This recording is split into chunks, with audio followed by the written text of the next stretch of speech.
Welcome student, welcome to रमज खानी maths. और आज हम करने जा रहे हैं एक्सरसाइज 6.2। 6.2 करने से पहले मैं आपको कुछ बेसिक चीज़ें बताना चाहूँगा पैरेलल लाइंस और ट्रांसवर्सल के बारे में। तो चलिए स्टार्ट करते हैं। Parallel lines and transversal. Parallel lines and transversal. Parallel line and transversal ये आप पहले पढ़ चुके हैं, आपने देखा होगा। ये दो पैरेलल लाइन है, ठीक है, लाइक दिस। ये दिस इज कॉल्ड ट्रांसवर्सल। इसे क्या कहते हैं? ट्रांसवर्सल कहते हैं। See angle 1 angle 2, this is angle 3 and this is angle 4। और ये एंगल 5 हो जाता है, एंगल 6, एंगल 7 और एंगल 8। ये आपने ऑलरेडी पहले पढ़ा हुआ है। This is just a quick reminder कि हम देख लेते हैं क्या क्या चीज़ें हमें पता चलती है। जब एक दो पैरेलल लाइन को एक ट्रांसफर काटती है तो इतने एंगल बनते हैं। अब इसमें से कौन कौन से एंगल क्या क्या होते हैं? इसमें से इतने प्रकार के एंगल बनते हैं। क्या क्या कौन से बनते हैं? Corresponding angle. कॉरस्पॉन्डिंग एंगल्स, एक तो ये बनता है। सेकंड आपके पास बनता है alternate interior angle. Alternate interior angle angles. Third आपके पास बनता है अल्टरनेट एक्सटीरियर एंगल, ठीक है। फिर आपके पास बनता है interior angle on the same side of the transversal. Interior angle angles on the same side of transversal, ठीक है। पहले बात करते हैं कि करके करस्पॉन्डिंग एंगल, यानी कि करस्पॉन्डिंग एंगल कौन कौन से इसमें देखना पड़ेगा। और ये भी याद रखिए साथ में, मैं दोनों चीज़ें के साथ में क्लियर कर सकते हैं। करस्पॉन्डिंग एंगल जो एक साइड में उनका फेस खुलता है वो क्या होंगे? Corresponding angle. जैसे एंगल 1 एंड एंगल 5 ये हमेशा इक्वल भी होंगे। साथ साथ बता देता हूँ, एंगल 1 एंड एंगल 5। एंगल 2 तो क्या हो गया? एंगल 2 हमेशा इक्वल होगा किसके? एंगल 6 के। ये दोनों हैं भी इक्वल भी होते हैं, ये भी आपने ध्यान रखना है। एंगल 4 किसके इक्वल होगा? एंगल 8 के। भाई ऐसे भी तो होंगे। तो एंगल 3 किसके होगा? एंगल 3 किसके होगा? एंगल 7 के। तो इनको क्या बोलेंगे? Corresponding angle. ये इक्वल होते हैं हमेशा, याद रखिए। जब भी दो लाइन पैरेलल दे रखी है और ट्रांसवर्स उसको काटेगी, so corresponding angles are always equal to each other. तो करस्पॉन्डिंग एंगल कौन से होते हैं? Angle 1 angle 5, angle 2 angle 6, angle 4 angle 8, angle 3 angle 7। Then फिर आता है अल्टरनेट इंटीरियर एंगल। तो एंगल 4 इंटीरियर इसलिए कहा जाता है क्योंकि this angle lies between this two parallel lines, इनके अंदर लाया करते हैं, इसलिए इनको अल्टरनेट, इसलिए इंटीरियर एंगल होते हैं ये। एंगल 4 इज इक्वल टू हमेशा क्या होगा? एंगल 6, ठीक है। और हमेशा याद रखिए इक्वल भी होते हैं जब भी लाइन, और एंगल 3 इक्वल टू एंगल 5 भी होगा। क्लियर है? कौन से एंगल होंगे? Alternate interior angle. इंटीरियर इसलिए बिकॉज ये इनसाइड द लाइन लाई करते हैं, और ये ऐसे होते हैं, अल्टरनेट में लाई करते हैं। देन आता है alternate exterior angle. Angle 1 equal to angle 7 exterior में लाई करते हैं, एंगल 1 इक्वल टू एंगल 7 होगा हमेशा। और angle 2 is equal to angle 8 because exterior इसलिए because they lie outside this two parallel line, ये बाहर की तरफ लाई करते हैं, इसलिए क्या ही अल्टरनेट एक्सटीरियर एंगल होंगे। Interior angle on the same side of the transversal. तो exterior angle on the same side of the transverse का मतलब हो गया कि एंगल 4 और एंगल प्लस एंगल 5, इनका सम जो है वो हमेशा 180 होगा। इनको को इंटीरियर एंगल भी कहते हैं। क्या कहते हैं इनको? को इंटीरियर। एंगल 4 एंगल 5 ये जो है, इन को इंटीरियर एंगल का सम कितना होगा? हमेशा 180 होगा। ये इक्वल नहीं होंगे बट इनका सम हमेशा, जैसे angle 3 plus angle 6 always equal to 180 degree. ये हमेशा आप याद रखें, ये आपको याद रखने वाली चीज है इसमें। So this is a quick reminder about the parallel line and the transversal. आप समझ गए होंगे बात। आगे बढ़ते हैं। नेक्स्ट आता है आपके पास कि अगर आपके पास 3 पैरेलल लाइन आपको दे रखे हैं, ठीक है, क्या दे रखा है? 3 पैरेलल लाइन, जैसे L, M एंड N। अगर आपको देखा L is parallel to M and M is parallel to N, ये आपको दे रखा है, तो इट मीन्स क्या हो जाएगा कि ऑटोमेटिक क्या हो जाएगा? अगर ये इसके पैरेलल है और ये इसके पैरेलल है तो ये दोनों भी आपस में पैरेलल होंगी। यानी कि if this is given, this is given, then it is automatically understood that L is also parallel to N. Because this is parallel to this. अगर ये इसके इक्वल है, ये इसके इक्वल है, तो automatically this is equal to this. Sorry, this is parallel to this, not equal, this is parallel to this. So this is another thing that you have to keep in the mind before doing the question in the exercise 6.2. Understood? Now move on the exercise, that is exercise 6.2. Now exercise 6.2 क्या है उसमें? Question number 1, उसमें आपको क्या देखा? Find the value of x and y then show A B is parallel to C D. अब ये आपको एक्सरसाइज दे रखी है, सॉरी क्वेश्चन दे रखा है, पैरेलल लाइन दे रखी है, A B is parallel to C D and this is the transversal. Question कुछ ऐसा है, ध्यान से देखिएगा. ये आ गया 50 degree and this is x, ठीक है, this is y, this is 130 degree, ठीक है. अब ये ए है और ये B, this is C and this is D. You have to find out the value. तो आपको ऐसा देखना है जिससे वैल्यू आप आसानी से निकाल सकते हैं. बिकॉज अगर आप ध्यान से अगर देखते हैं तो सोल्यूशन कैसे भी निकल सकता है, कोई भी चीज को आप ध्यान में रख के निकाल सकते हैं. जैसे y की वैल्यू क्या होगी? 38. क्यों होगी? Because vertically opposite angle, vertically opposite angles, ये दोनों वर्टिकली ऑपोजिट एंगल. जब भी दो लाइन आपस में क्रॉस करेंगे इसके वर्टिकली ऑपोजिट एंगल क्या होंगे? इक्वल होंगे. सो वर्टिकली ऑपोजिट एंगल इक्वल होंगे. ये कॉन्सेप्ट हम पहले पढ़ चुके हैं, तो आपको ये पता होना चाहिए. सेकंड थिंग क्या है कि अगर हम जिस 50 प्लस एक्स, ये दोनों लाइन पे बने हुए हैं, अगर दोनों को ऐड करते हैं तो 180 बनाएंगे. लीनियर पेयर है ये, यानी कि मैं लिख रहा हूँ x plus 50 degree is equal to 180 degree. तो क्या होगा? ये लीनियर पेयर होगा. लीनियर पेयर है ना, लीनियर पेयर है तो लीनियर पेयर का मतलब इनका दोनों का सम कितना होगा? 180 डिग्री. तो x की वैल्यू निकाल लीजिए, इसको ट्रांसपोज करिए, तो होगा 180 डिग्री माइनस 50 डिग्री. तो x इज आल्सो कितना हो जाएगा?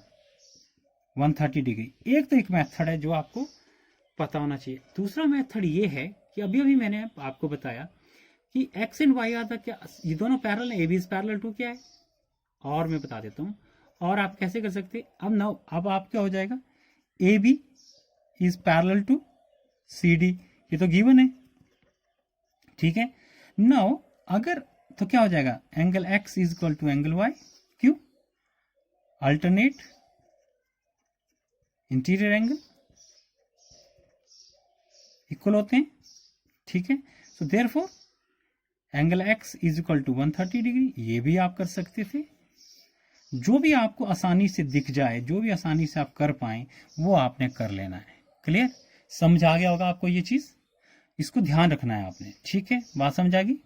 ये बात आपको बिल्कुल दिमाग में बिठा लेनी है कि जिस चीज से भी, क्योंकि नॉलेज अगर आपके पास है तो क्वेश्चन किसी भी प्रकार से आप निकाल सकते हैं. जो कॉन्सेप्ट आपको अच्छा लगे, कॉन्सेप्ट एक्यूरेट होना चाहिए, सही होना चाहिए, बाकी क्वेश्चन आप किसी भी कंसेप्ट से निकाल सकते हैं. Move on next question. Now the next question is, आपको दे रखा है, नेक्स्ट क्वेश्चन क्या है? 3 lines are given, A B is parallel to C D. Question number 2 क्या दे रखा है? A B is parallel to C D and C D is parallel to E F. Question कुछ इस प्रकार है, ये मैं कॉन्सेप्ट अभी अभी आपको समझाया. This is A B C and D and this is E and F, ठीक है.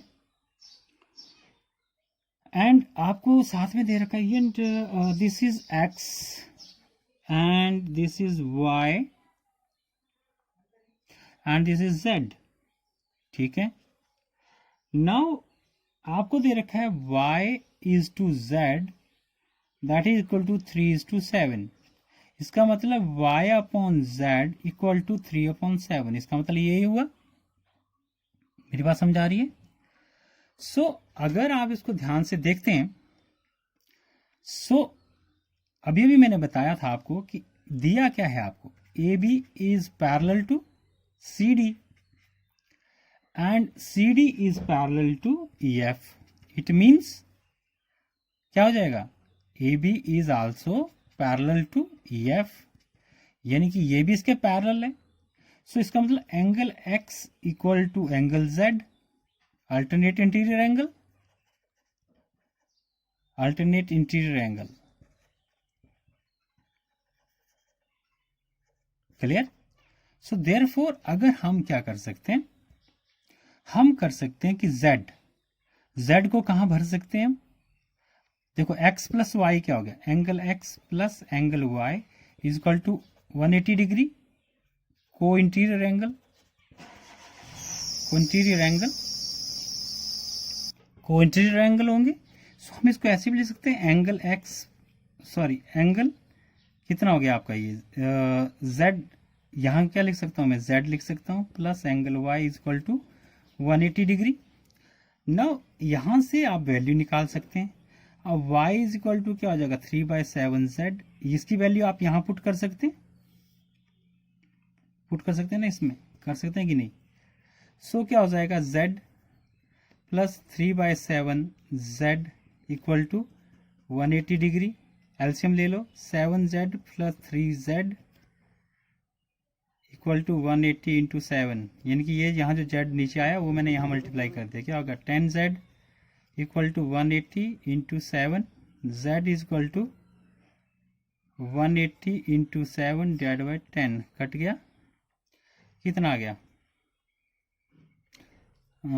कितना 8 7 8 56 126, z की वैल्यू कितनी आ गई 126।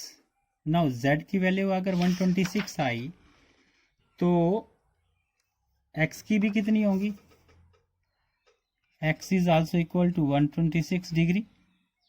नाउ x प्लस वाई कितना था 180 डिग्री, तो x की 126 है तो y की निकाल लीजिए, कितना होगा y is equal to 180 degree minus 126 degree, कितना हो जाएगा y is equal to 54 degree. So ये इसका आंसर आपके पास आ गया, z भी आ गया, x भी आ गया, y भी आ गया, सबकी वैल्यू आपके पास आ गई। ठीक है, समझा की बात। सो ये बात आपने ध्यान में रखनी है जब आप ये क्वेश्चन करते हैं। क्लियर?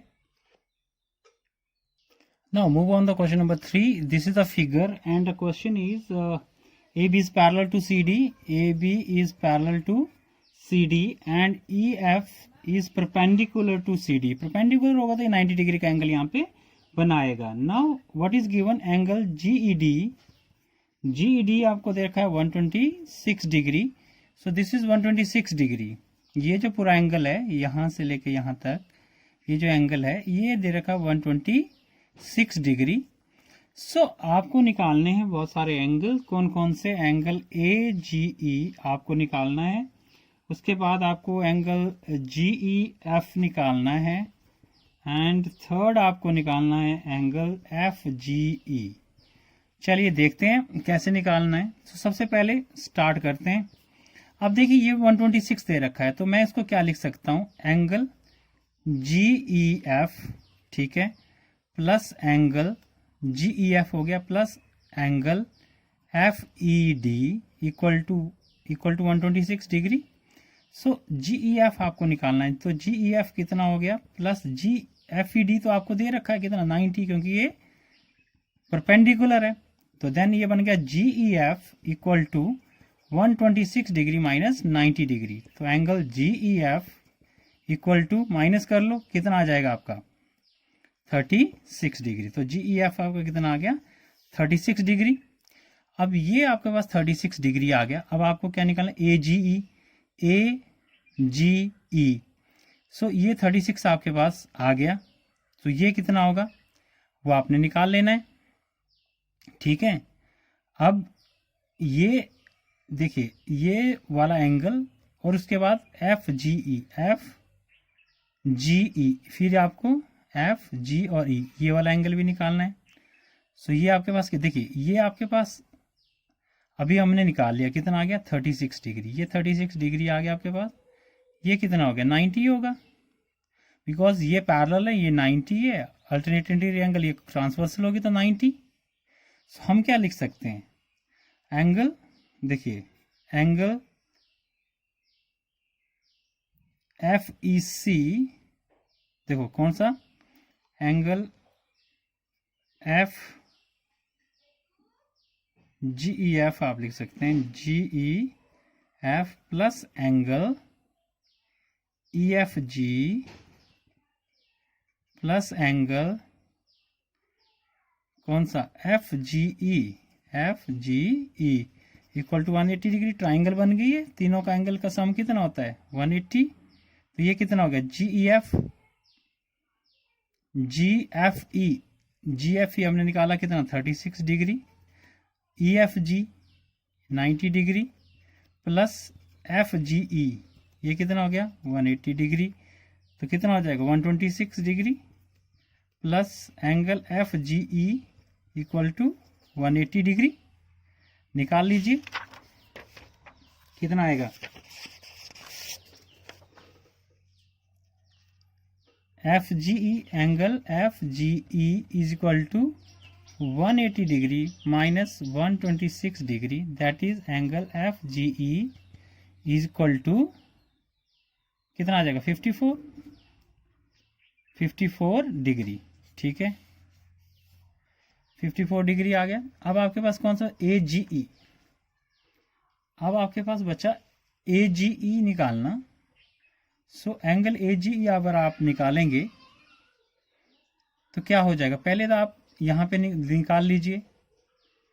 अगर एंगल कौन सा निकाल लेंगे आप, एंगल जी ई सी प्लस एंगल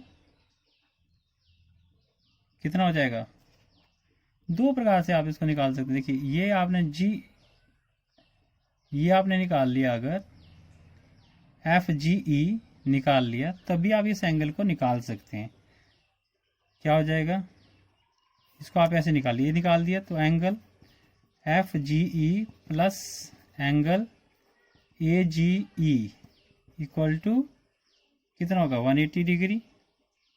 एफ जी कितना दे रखा है आपको 54 डिग्री प्लस ए जी ई कितना हो गया, निकाल लो, angle A G E equal to 180 degree minus 54 degree. तो angle A G E is also 126 degree.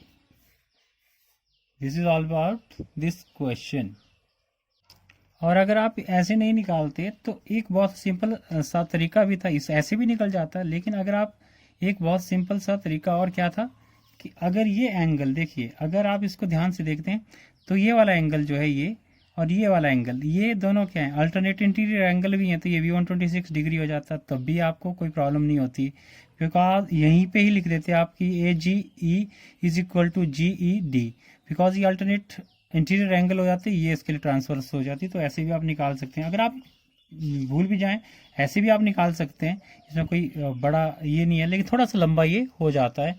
सो आपकी मर्जी है, अगर आप ऐसे करें या फिर आप ऐसे भी लिख सकते हैं। और एंगल जी क्या है G E D is equal to angle A G E, and angle G E D कितना है, that is 126 degree equal to angle G E A G E.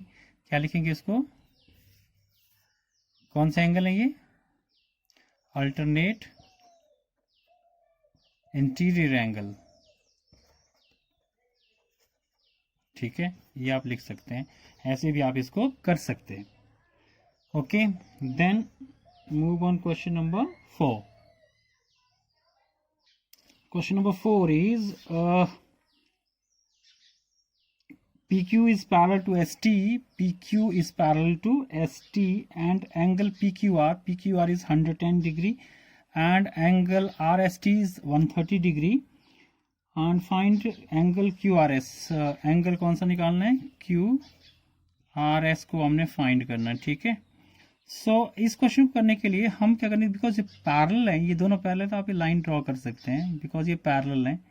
ये आगे को आप बढ़ा सकते हो ताकि आपको कंसेप्ट यहाँ से भी एक पैरेलल लाइन आप ड्रॉ कर सकते हैं, बिकॉज ये पैरेलल है तो यहाँ भी पैरेलल होंगी, ये ट्रांसवर्स एक्ट करेगी। सो ये बात आपने ध्यान में रखनी है कि ये ट्रांसवर्स एक्ट करेगी और आपको ये वाला एंगल निकालना है। ये वाला एंगल जो है आपको QRS आपको निकालना है, ये वाला एंगल आपको निकालना है। सो अगर आप ध्यान से देखते हैं तो ये वाला एंगल और ये वाला एंगल आप आराम से निकाल सकते हैं। दो चीज़ें हैं जब आप इसको निकाल सकते हैं, बिकॉज अगर ये लाइन इसके पैरेलल है, PQ is parallel to ST है, तो ST जो है इसके भी पैरेलल होगी। चलो इसको मैं नेमिंग कर देता हूँ, ये मैं इसको AB कर देता हूँ। ये अगर ये A है और ये B है तो इसके भी पैरेलल होगी। क्लियर? सो इसमें क्या हो जाएगा, इस क्वेश्चन में आप देखेंगे कि आपको जैसे अब आप ये क्वेश्चन निकालेंगे तो इसमें हो जाएगा कि दो चीज़ें निकाल सकते हैं आप इसको, क्योंकि अगर ये पैरेलल है सो ये हो जाएगा एंगल, इसको भी हम ऐसे कर लेते हैं क्योंकि इसको ये एंगल, अब देखिए अब ये एंगल कितना आ गया आपके पास, ये एंगल अगर आप देखते हैं तो ये आपके पास आ गया, ये 110 है तो ये कितना होगा, ये 70 होगा। और अगर ये 130 है तो ये भी कितना होगा, करस्पॉन्डिंग एंगल है ना। देखिए ये साइड है तो ये भी कितना होगा, 130 होगा। तो ये 130 है तो ये कितना बचेगा, 50 डिग्री। अगर ये 50 डिग्री है तो 120 तो ये कितना आ गया, 60 डिग्री। तो ये तो इसका आंसर आ गया सीधा सीधा। अगर आप ऐसे निकालेंगे तो ये मैं तो बिल्कुल आसान सा तरीका आपको बताया, क्योंकि अगर आप इसको देखें ट्राइंगल बन गया तो इसका आंसर कितना आ गया, 60 डिग्री। आएगा कि नहीं बताइए? बिल्कुल आएगा। जब आप इसको देखेंगे तो ये आपको क्लियर पता चलेगा, तो इसका आंसर यही आएगा। पर हम करके अभी इसको देखेंगे।